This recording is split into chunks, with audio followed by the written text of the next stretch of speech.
Thank you, Seth. Actually, my talk is quite similar. It's, I think, complementary to Kevin's this morning. And I was really surprised and very happy to actually see some of the stuff he tested on. So, some background. I had a discussion with my good friend Peter Platin from Vimeo a few months ago. I don't know if some of you know may know him. And he was telling me, you know what, some of your stuff are Devops stuff. I was like, what's Devops? He said, yeah, I don't know exactly, you know, if everyone says different stuff, but still, I think it's Devops stuff. So, this is how I came to start looking more into it. And first of all, I'd like to give some background why I'm here. So, I'm getting a Master's of Science in Negotiation Conflict Resolution at the university. I am associated also with the National Center for Cooperation and Conflict Resolution, where the conflict lab there has been studying conflict both between individuals, dyads, how individuals deal with conflict in general, and also in group level and more macro conflict.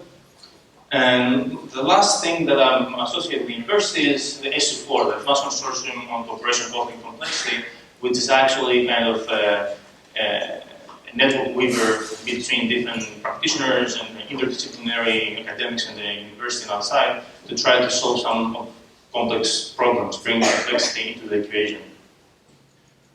So I want to start my equation with a quote that I've been finding over and over, especially online. And it's this one, it's very plain. It says, insanity is repeating the same mistakes and expecting different results, right? Who has seen this? Do you know who has said something like this? Have you seen it? I'm sure you have seen it somewhere.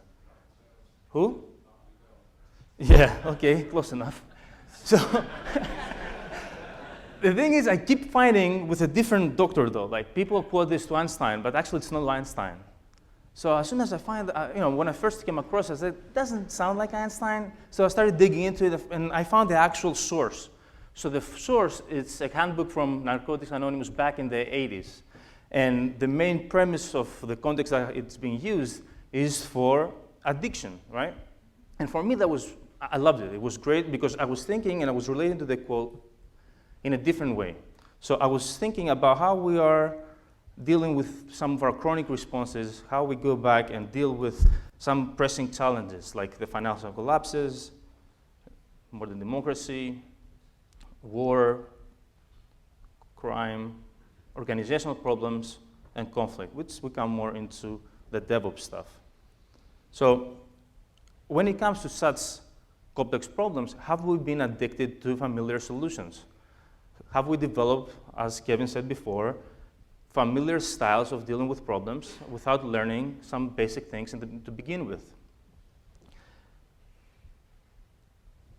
So the answer is actually yes, we have. For the longest time, this was the case. But the past couple of years, few years, let's say, we have been experiencing what I like to call a cultural transition pandemic, right? So pandemic is the difference with epidemic. Epidemic is when whatever you study, a disease, for example, it spreads within that region. When it spreads in other regions outside that, it's a pandemic, right? So now we see from academia all the way to business, finance, medicine, people starting breaking down the silos and reaching out towards other specializations in order to make the breakthrough they're looking into wherever they're stuck, right? So in academia, interdisciplinary studies are very, very big now. There's a big trend at the university. We have been really focusing on the intersection of complexity science and social systems for conflict. In the business, lean enterprise, we're talking about DevOps. It's a very basic premise of DevOps. In the finance, I was discussing with some clients the other day, they're developing some complexity-based risk assessment tools to educate their decision-making on the fly. Medicine, the medical field has been a pioneer in systems thinking-based approach to problems for a long time, by definition, because they have the individual in the center and they consider themselves as a system around him, right? So cancer will not be cured by Marie Curie, right? It will be an interdisciplinary team of people coming together and tackling the problem, the complex problem of cancer through different ways, like bioengineering, something that's very composite. Again, the same thing, obesity vaccinations, they use social systems modeling. So what we have been experiencing is the spread of the DevOps flu, right? And you have been also, it's become something of a buzzword. And what it is actually, it's part of a greater transition from vertical specialization towards harnessing the immense knowledge that we have from this vertical specialization, but through horizontal collaboration. But now, and the reason why I'm here is because this also creates conflict. This also makes people actually not talk to each other. Doesn't mean that now they see the value that they actually, that rationally they can go ahead and do that. So my first question is, what's conflict, right? So what is conflict? Do you have any single word, like synonyms that popped into your head, like one words, what do you consider conflict to be? Anyone? Peace?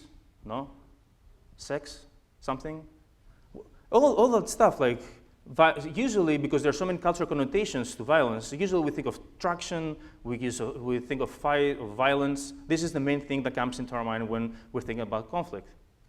But conflict is also, as I said, sex. It can be productive, destructive. It's friction, but in a productive way. It can also be sports, competitive sports.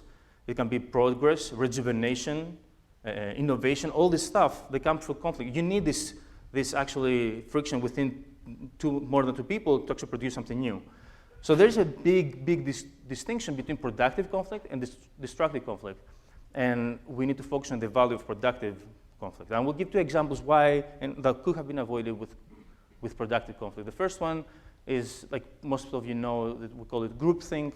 And it's when a team of individuals, a group of individuals, for some reason, they collectively make a decision that it's irrational. It doesn't make sense. They agree on something, it looks good, but then afterwards they look back and say, how the hell what were we thinking? If you have this culture of actually dealing with conflict in a productive way and cherishing conflict, even if one of the individuals tries to play devil's advocate or you try to foster an environment in your team that favors marginalized voices, you can right away challenge that. It's like, for example, 12 Angry Men. If you have seen it, how they came together into a conclusion, how that changed. This is the power of the individual. But then my favorite one, and the less known one, is the Abilene paradox. How many have you heard of the Abilene paradox here? Perfect. So I would just narrate a very short story. There was this couple, they were visiting the in-laws, the wife's in-laws in Coleman, Texas. And they were there playing checkers in the afternoon. It was really hot. At some point, the father-in-law, he goes like, how about we took a trip for dinner to Abilene, 50 miles from here? His daughter thought, yeah, that would be cool. What does mom think? So the mom agrees, said, yeah, that would be great for the kids, for us. Yeah, let's do that. So fast forward 4 or 5 hours later, they were on the way back, sweaty, the food was horrible, they were stuck in traffic, and the mother-in-law actually said, that was great, I really loved it. Didn't you love it? And her son-in-law actually agreed that, said, no, actually, it was actually lame. I wish we had stayed home. I didn't agree on it to begin with. The father was surprised and said, actually, I didn't want to go either, but I thought it would be interesting for you guys, since you will be bored later on, to do something different, not get stuck with us playing checkers. And they all went around agreeing that no one wanted to go to Abilene in the first place. So they collectively, somehow, did something that no one wanted to do to start with. And are going to Abilene, it's a nice phrase to do when you feel that going on in a group, to perhaps address it. So let's try to dig a little bit different. What's conflict, and how do we define conflict, and how it interests you, not just in general? So there are 4 levels in organizational conflict. The first one is the individual with organization, then between individuals, and then between units themselves. And then the 4th one is between organizations. Devops is the first 3 ones that's involved with, from a more micro self level to the macro group level. And this is the framework I will try to follow for you to just know in advance. I'm going from the self towards the group and approach it. So starting from the self is crucial. Bless you. So, and the first thing that we need to do is, and Kevin actually touched upon that in the beginning, is how do we make decisions? And what Argyris and Sean, some of the 2 most prominent organizational psychologists of our century, the past century actually found, was that throughout our lifetimes, we create mental maps in our head. Through socialization, through everything we're experiencing, we create those maps. And now, on-the-fly decisions actually happen when we try to interpret whatever we see in relation to those maps, okay? And this is different than what we think that we actually do, which is we're driven by the theories that we espouse. So it's completely different. This is wrong. There's a gap between what we think that we do and what we actually do. The problem with this is that thousands of years ago, that was a perfect mechanism. When you were in the cave and you saw the tip of the tail of the tiger, right away you knew what that was. You made the assumption what it was, and you survived. When it comes to highly cognitive processes, to communication processes, to a bit more complex problems, this is not as efficient. And the reason is because it entails inherent limitations, specifically cognitive and perceptual distortions. So I will just mention real fast some of them. So cognitive biases, anchoring, get stuck in the initial point that you started from. Fundamental attribution error. Like if there is the cable here and someone trips over, I say, what a dork. If I trip over, who the hell put it there? So selective perception, we all do this. Like we try to selectively perceive pieces of the puzzle that reinforce our initial assumption, so we don't challenge them. Halo effect, we pick, I love this when it comes down to celebrities. Oh, he's awesome, he's the best. We select a very specific part of the traits of their personalities and we extrapolate to the creator, this is what defines him. Memory biases, nothing is like most likely what we remember, and hindsight bias, which is very important, especially for your postmortems, for all the other, when you look into the back of your hindsights. And then also perceptual biases, I'm not going into detail, but in many cases what we hear is not what we get. There are also limitations to how we interpret stimuli. So what Argyris and Sean has been saying is, for the longest time, we make assumptions, we guide our actions, we get results, and then we do single loop learning. So those results, they educate our actions. And the problem with that is that we need to start educating our assumptions and then our actions. Andrew actually commented that in the beginning about learning, and how to actually improve is to go back into the assumptions and then go into your strategies again. Otherwise, you don't improve. You just repeat the same mistakes unless you realize which assumptions to start with affected it. So how can you improve when it comes to conflict and dealing with teams and with other people? What's the actual a framework? And this is some research. It's a little bit, I want to just your attention for a minute because it's a weird slide, but this is based on extensive research done at the conflict lab. And the bottom line is there are 3 dimensions that define conflict. The first one is relative power. There are 2 parties, one has higher power, equal power, or less power. And I heard so much love for mid-executives before. So you are very interested in the A over B scenarios there. Then the second dimension is type of interdependence, right? So how are the goals of the 2 parties related? Are they cooperative? So in order for me to win, you have to win. Are they mixed or are they competitive? Which is in order for me to win, you need to lose. And the third one is the type of interdependence, the degree of interdependence. How tightly are our goals? Do you really have to lose in order for me to win? Do you really need to win in order for me to win? And this, the stimulus field here, gives us 4 specific broad regions. And each of those regions requires a very specific style to deal with it in order to be effective. So if you have a situation where you are high relative power, cooperative interdependence, and you have significantly high autonomy, then you need to be benevolent, okay? Again, the same way it goes with dominance, support, appeasement, and autonomy is when you avoid conflict altogether, right? What we found was the most successful individuals who scored high in satisfaction with themselves, with their personal relationships, especially in the workplace, were the ones who had the self-awareness and the situation awareness to actually navigate the space.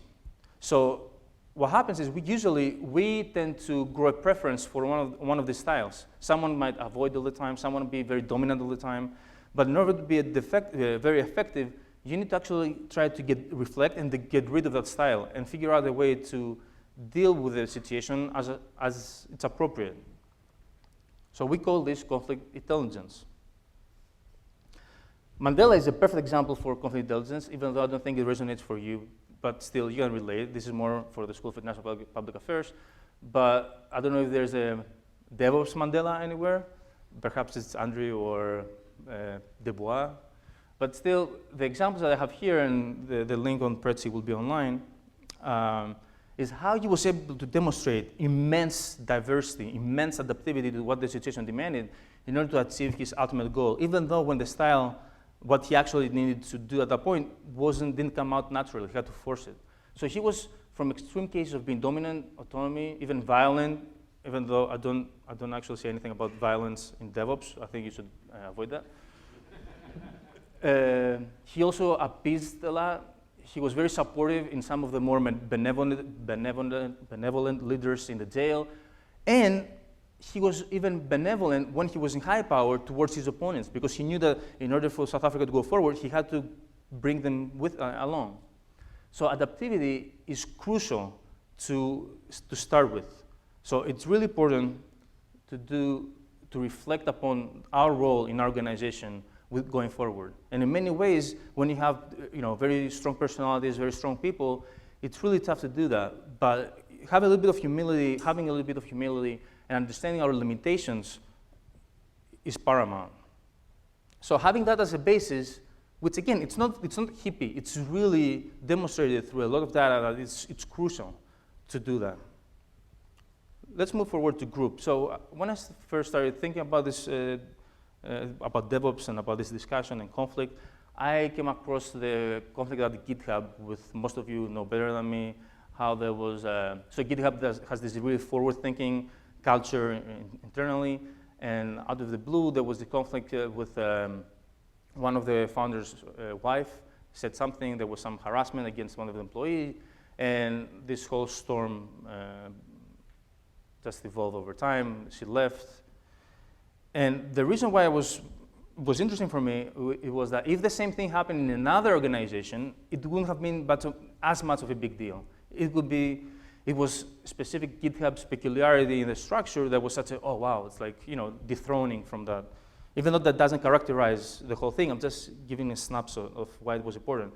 So that relates to what we call the psychological contract, which is an unwritten set of expectations between the individual, his supervisors, and the organization itself. So back in 30 years ago, this psychological contract was mostly about job security.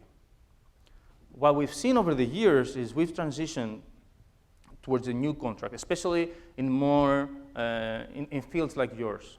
And those are the three main points. The first one is you need appreciation of the individual contribution. Appreciation is huge. Effective utilization of skills. We all hate being underutilized. And then lifelong learning and personal development. This is one of the biggest that you keep hearing aspects in this new contract, for people to be intrinsically motivated to do great work. And this also relates not just in more like up here level, but also in a more pragmatic terms. With job hopping, you need your CV to be up to date all the time. So that's how it's also important in a different level. So they relate to PINKs. I know most of you have heard about it, to the three main parameters that define motivation in highly cognitive processes. And what he found was that if you compensate someone for a highly cognitive process, in the end, productivity goes down. Instead, if you want to motivate someone in a process that's along these lines, you need to focus on her autonomy, mastery on a task that they can eventually master, and on the purpose. Purpose is huge. And one of the reasons is, first of all, for the longest time, siloing has taken away the disconnect between the individual members of the whole line with the actual goal in the end of the purpose. And the second thing is, different people have different purposes and are driven by different motivations for the same result. And this is where DevOps actually comes in place. There are two types of intrinsic motivation that we have identified at the university. The first one is promotion, and the other is prevention. And just to give a rough example about this, if you're driving a car and you're about to go into the mall in the parking lot, if you're a more prevention guy, as soon as you find the first spot, you just park there. If you're a more promotion guy, you try to find something that's closer to the actual entrance. So we would translate that progressive and conservatives. So the developers could be more progressive, the ops guys could be more conservative, and this would be the main class because they try to attack the same problem but with different motivations in place. So how can you help this? So one of the things that literature has shown us in research is that we need to focus on superordinate identities and culture. Starting developing this identity that's covers both, but you consider that as a priority over your individual siloed identity that you have created over time. You need that, but in order to start cooperating, you need to understand yourself and appreciate it and conceive as a part of a greater system. So is DevOps part of a superordinate culture? Kevin again mentioned before about safety, security. This is perfect. These are examples of superordinate cultures. The other thing that I'm really interested in, and I've seen a lot of parallels with DevOps, is quality assurance, right? Quality assurance and standardizations, they're there because whatever your task may be, there is a superordinate thing that guides them. And then you tailor whatever comes down to your. So could there be even a standardization for DevOps, for people to get on board with the same use of language, with the same, even some more mundane stuff, forms or code, specific snippets? No one uses something that's outdated, everyone is on board. Because once you standardize that, then you have a basic framework that takes away most of the problems of interdisciplinary, of cross-functional collaboration. So this is one of the examples that I really love because in just a few lines, in a very pragmatic way, it gives an idea of what this could look like. It's from Alison Johnson. She's a former Apple VP of Worldwide Marketing Communication, and she's saying the following. The marketing team was right next to the product development and engineering teams. So we understood deeply what was important about the product, what the team's motivations were in the product, what they hoped that the product would achieve, what role they wanted it to have in people's lives. This is huge, I love this. And because we were that close, we were able to translate that very clearly in all of our marketing and communications. So what she's talking about is this institutionalization of systems thinking-based culture. The problem with this is there is no one-size-fits-all. And someone mentioned it before. The bottom line is we need, each one of us, and you and your respective companies need to come up with what suits for you. There's no one else, no consultant, no one else that can actually impose something that fits your structure. You cannot take Valve's methodology or GitHub and apply it. It doesn't work. It works only if you participate to that. And the next thing, and the reason is there are so many parameters that actually can fail along the way. You cannot use best practices. We're so past that at this point. You can learn from them, but you need to actually customize it. And the main thing is you cannot actually approach the problem superficially, right? So there is this cartoon, I really love it because it touches upon the love with top management. And the reason is, with such a big thing, you cannot actually send a newsletter for that. You need something bigger. You need an actual participation from the main, what we call stakeholders, from the actors, which is you. Otherwise, whatever comes out, it will not have the validity that you would expect it to be. So we're talking about participatory culture, change, let's say, let's not use fancy words. And how do you do this? And this is, for me, is where DevOps is extremely beneficial. I'm using an expression from Party Dubois from his website, who's saying, DevOps are bridge builders. And I love this because it translates to some of my stuff, and I call them network weavers. People who, apart from their being like multi-glats in their technical side, they have also soft skills for mediation, facilitations, and different kinds of intelligence, which you can also use for workshops for teams to actually start reflect upon and improve. And why this is important is, if this is what it looks like to come up with an inclusive problem-solving process, you need to start from someone. Here it says the visual modeler, you can say the DevOps guy, who get the vested in participation of people from different teams in order to share, expand, think, design, and then once you do that, you eventually come up with something that's much more focused, it's much more holistic in its approach. The problem is, how do you do that? So I will just give two examples of what we have been doing in the field, both with community conflict, but also in group conflicts. And it's what we call participatory feedback loop mapping, which is part of another methodology, but in itself, I've seen it very useful for teams. The basic premise of this is that when you deal with such complex problems, there is no root cause analysis that can address the nonlinearity of those problems. So we use feedback loops. And we start from to map individual elements of the system and how their interactions either reinforce the problem, okay? So that's a positive feedback loop, they perpetuate the situation, or a negative feedback loop, which is interaction between elements of the system, that they inhibit the problem, and therefore ameliorating the situation. So you start with what works, what doesn't work, you start with a history, and you can either have two teams of people, respective teams, siloed teams, they come up with their own map of how one story, one problem, how it affected them, and the other team does the same thing, and then they share perspectives. And they can see, it's pretty transformatory because they can see how the same thing affected them in different ways, that's one thing. The other way you can use it is mix people together and produce their own maps, which is tricky because you can create more conflict, so you have to be very careful of that. But using such a participatory method is very crucial for creating capital, community, social capital between individuals. So this is one of the examples that we used. This is from the Civil War in Burma. This is from a client in the group in an environment.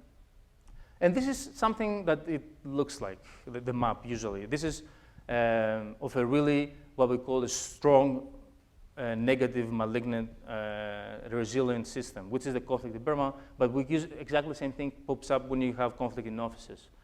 And there are two things. There are the hubs, which is actually energy points where a lot of positive feedback loops come together, and then you have some inhibiting hubs, which are some of the intersections of loops that come together, negative ones, to mitigate the problem. And when you have a strong, resilient system, you have a lot of the positive feedback loops and less of the negative ones. And that gives you an understanding of how difficult it is to make a system in a way which is resilient to change.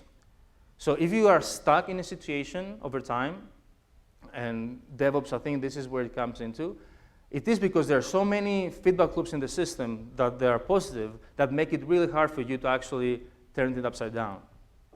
So the next exercise that we have been using, and it's very interesting because it taps into what Seth mentioned with Wi-Fi before about group rationality of using resources and making decisions, is game theory, and specifically prisoner's dilemma.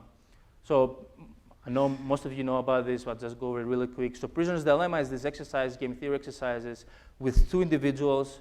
They go to jail, and they can make one of two choices, either confess or remain silent. If they both confess, they each gets 5 years. If they both remain silent, each gets 1 year. And if one of them confesses and the other actually remains silent, it's 0 years and 20 years. So you can walk away, and the other person gets 20 years.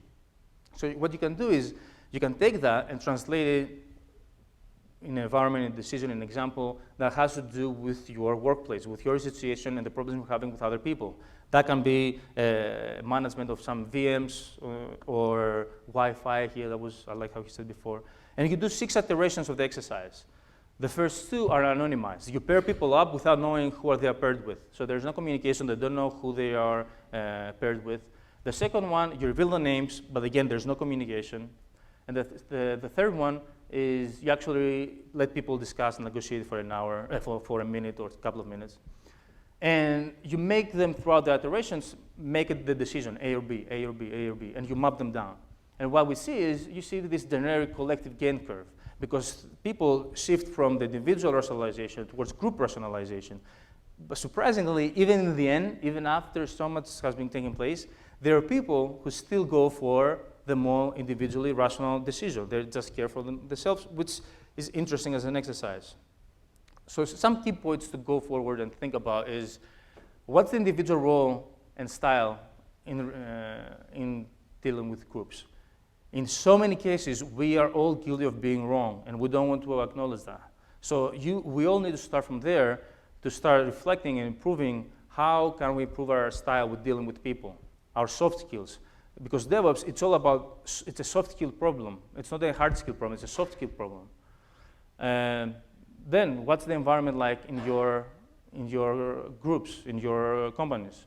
You need to have marginalized voices being empowered to actually be vocal about stuff. Super-oriented identity, create this culture. Quality assurance has done it. I'm sure DevOps can do it as well. Conflict, embrace it, cherish it. Then I really appreciate